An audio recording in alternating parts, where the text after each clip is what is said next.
నమస్కారం అండి. ప్రపంచవ్యాప్తంగా ఉన్న తెలుగుదేశం పార్టీ కార్యకర్తలకి, ప్రభుత్వానికి, తెలుగుదేశం పార్టీ నాయకులకు అందరికీ మా టీడీపీ ఫ్యాన్స్ ఫోరం తరపున మా హృదయపూర్వక నమస్కారాలు. నేను ఒక చిన్న విషయాన్ని వివరిద్దామని మీకు ఈ వీడియో చేస్తున్నాను. వారం రోజుల క్రితం మా ఊరిలో మా అన్నయ్య ఒక ఇబ్బందిని ఎదుర్కొన్నాడు. ఒక రైతు ఆ ఇబ్బందిని ఆయన ఎదుర్కొన్న విధానం, అది ప్రభుత్వానికి తెలియజేసిన విధానం, దాని నుంచి వాళ్ళ నుంచి వచ్చిన సొల్యూషన్ ఏంటో మీకు వివరంగా చెప్పాలి. ఒక సమర్థుడి పరిపాలన ఎలా ఉంటుందో, ఒక రాక్షసుడి పరిపాలన ఎలా ఉంటుందో, వాటికి వ్యత్యాసం ఏంటో మీకు ఈ వీడియో ద్వారా తెలియజేద్దామని అనుకుంటున్నాను. సో జరిగింది ఏంటంటే, మా అన్నయ్య ఒక రైతు. ఆయన తన గ్రామంలో చిన్న చిన్న రైతులు, వాళ్ళ వ్యవసాయం వాళ్ళే చేసుకోలేని పరిస్థితిలో ఉన్న చాలామంది, మాలా ఫారిన్ కంట్రీస్ వచ్చేసి భూముల్ని ఏం చేయాలని ఆలోచిస్తున్న వాళ్ళందరి భూముల్ని తను కంటికి రెపలా కాపాడుతూ, వాటిని పండిస్తూ, ఒక 100 మందికి పైగా దాన్ని ఏమంటారు ఉపాధి కల్పిస్తూ చాలా సమర్థంగా వ్యవసాయం చేస్తున్నాడు. ఆయన ఏమన్నాడు, ఒకరోజు ఫోన్ చేసి నాకు 4 రోజుల క్రితం, ఒరే తమ్ముడు చిన్న ఇబ్బంది వచ్చిందిరా అన్నాడు. ఏంటన్నయ్య అన్న, నేను ఎప్పుడు కొని పిండి సొసైటీ దగ్గరికి వెళ్ళి కొందామంటే స్టాక్ లేదంటున్నారు అన్నాడు. అదేంటన్నయ్య అలా అవ్వకూడదే అంటే, లేదు ఇప్పుడు గొడవ పెట్టారు, లేదండి అన్నారు, ఏం చేయను అన్నాడు. ఏం చేయను అంటే, ఒకసారి ఆగు అని చెప్పి, నేను కంగారు పడుకో అని చెప్పి, మా మిత్రుడు ఇక్కడ ఒక ఆయన తెలుగుదేశం పార్టీ వీరాభిమాని, తెలుగుదేశం పార్టీ కార్యకర్త అయిన ఇనికిపాటి వెంకటేష్ గారిని, సిడ్నీలోనే ఉంటాడు ఆయన, ఆయనకి ఫోన్ చేసి చెప్పాను, ఏమంటే ఇలాగ మా తూర్పుగోదావరి జిల్లాలో ఇలా చిన్న షార్టేజ్ నడుస్తుందంట, మరి ఏం చేద్దాము, ఇప్పుడేమో అందరికీ బాగా ఇంపార్టెంట్ టైం ఇది అని చెప్తే, అలా జరగకూడదండి అని, ఒక్క నిమిషం ఉండండి అని చెప్పి, ఆయన ఒకరికి చెప్తానండి అని చెప్పాడు. ఆయన ఎవరికి చెప్తానో తెలియదు, ఏ నాయకుడికి చెప్తానో తెలియదు, నేను ఏదో చెప్తాడులే అనుకున్నా, మర్చిపోయే దాని గురించి అని. అది అయిపోయింది, ఆయనకి మెసేజ్ ఫోన్లో చెప్పాను, అయిపోయింది. కాఫీ తాగడానికి వెళ్ళి కాఫీ తాగి కంప్యూటర్ ముందు కూర్చుంటే వెంటనే ఫోన్ వచ్చింది ఆయన నుంచే. ఏమంటే మీరు చెప్పిన వ్యక్తి ఇష్యూ ఏంటి, ఊరేంటి, గ్రామం ఏంటి, మండలం ఏంటి, ఆయన ప్రాబ్లం ఏంటి అని నాకు వివరాలన్నీ వివరంగా 5 నిమిషాల్లో పెట్టండి అన్నాడు. దేనికండి అంటే, అటువైపు లోకేష్ గారు లైన్లో ఉన్నాడు అన్నాడు. అయ్య బాబు అని చెప్పి నేను వెంటనే మా అన్నయ్యకి ఫోన్ చేసి రే ఉంటే చెప్పాడు, వద్దిపరు గ్రామం, ఆత్రేయపురం మండలం, తూర్పుగోదావరి జిల్లా, ఇలాగా రైతు అన్నీ చేస్తున్నాడు, ఇప్పటి నుంచో చేస్తున్నాడు, ఈ ఇబ్బంది కొత్తగా తలెత్తింది అంటే, అప్పుడు ఆ ఇన్ఫర్మేషన్ ఆయనకి పంపాడు. అయిపోయింది, అక్కడితో మేము మర్చిపోయాం దాని గురించి.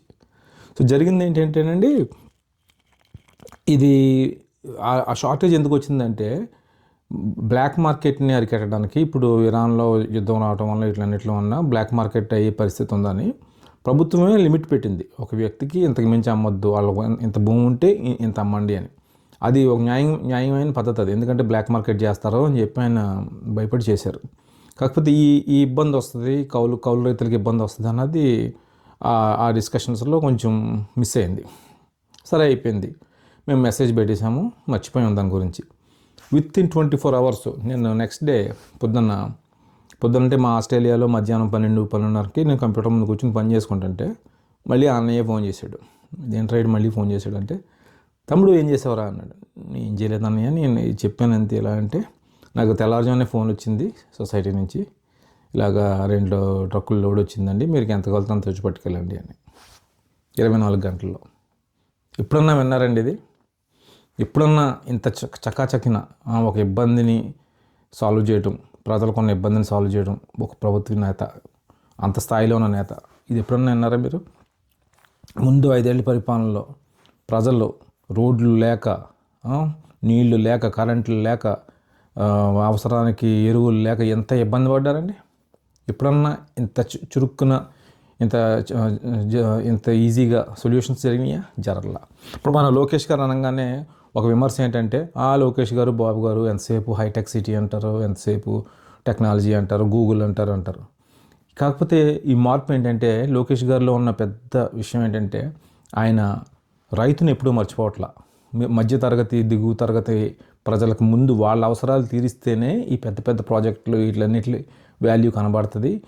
ఇవి పెద్దవి కట్టి డబ్బున్న వాళ్ళని, అప్పర్ మిడిల్ క్లాస్ వాళ్ళకి ఉపయోగపడుతుంది, కానీ కింద వాళ్ళకి ఉపయోగం లేకపోతే అది చాలా కష్టం ప్రభుత్వానికి అని చెప్పి, మంచిది కాదు ప్రజలకు అని చెప్పి ఆయన చాలా ముందు చూపుతో ఈ నెట్వర్క్ను బిల్డ్ చేసుకున్నాడు. కింద స్థాయిలో రైతులకు కానీ, చిన్న చిన్న వ్యాపారస్తులకు కానీ, స్కూల్ పిల్లలకు కానీ, వీళ్ళకి ఏ ఇబ్బందులు వచ్చినా కానీ ముందు వాటిని సాల్వ్ చేస్తే కానీ పెద్ద విషయాలకు వెళ్ళట్లేదు ఆయన. సో ఈ విషయాన్ని చెప్పడం కోసమే ఈ వీడియో చేశాను నేను. ఇప్పుడు మీరేమనుకుంటారు, నువ్వు టీడీపీ కార్యకర్తవి, ఆయన టీడీపీ కార్యకర్త, మీరు చెప్పిందే మేము వినాలనుకుంటారు. మా మాట ఏమేమి వద్దు మీరు. ఆ రైతు చుట్టూ ఉన్న ఆయన మిత్రులు వాళ్ళ పాపం ఈ విషయం జరగగానే వీడియో చేసి పంపించారు మాకు. ఇది మాకిరంత సహాయం చేసినందుకు మాకు కృతజ్ఞతలు అని చెప్పి లోకేష్ గారికి చెప్పండి అని చెప్పి మనస్ఫూర్తిగా రైతులు పొలం మధ్యలో వాళ్ళ ముఖంలో ఆనందం చూస్తేనే చాలా ఆనందం అనిపిస్తుంది. మీరు కూడా చూడండి. నమస్తే అండి. నారా చంద్రబాబు నాయుడు గారికి, లోకేష్ గారికి నా హృదయపూర్వక ధన్యవాదాలండి. నా పేరు ప్రసాద్ జుజ్జవరపు అండి. మాది ఆత్రేయపురం మండలం, వద్దుపూరు గ్రామం అండి. మాకు ఎరువుల కొరత గురించి ఆస్ట్రేలియాలో ఉన్న మా బంధువులకు చెప్పానండి. వాళ్ళు లోకేష్ గారికి మెసేజ్ పెట్టారండి. మెసేజ్ పెట్టిన 24 గంటల్లో స్పందించి ఆయన లోకేష్ గారు స్పందించి మాకు వెంటనే ఎరువులు అందేలాగా చేశారండి. ఇలాగే రైతులందరికీ కూడా లోకేష్ గారు ఇలా సహకరించాలని కోరుకుంటున్నామండి. లోకేష్ గారికి, చంద్రబాబు నాయుడు గారికి మా ధన్యవాదాలండి.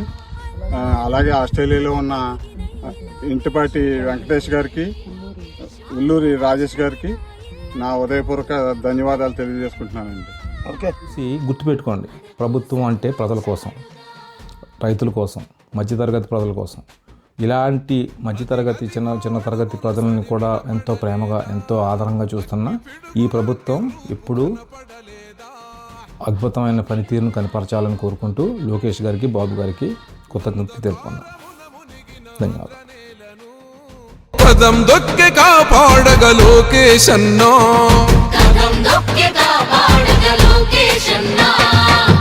పేరుకు సర్కారు సంక్షేమాలు, పేరుకు పోతున్నాయి పేదరికాలు, ఉపాధి లేక యువత వీధుల పాలు, రైతులు, మహిళలు, మన విద్యార్థులు, అగమ్య గోచరమే అందరి కథలు. అందుకే పద ముందుకే అంటున్నది రాయువగ.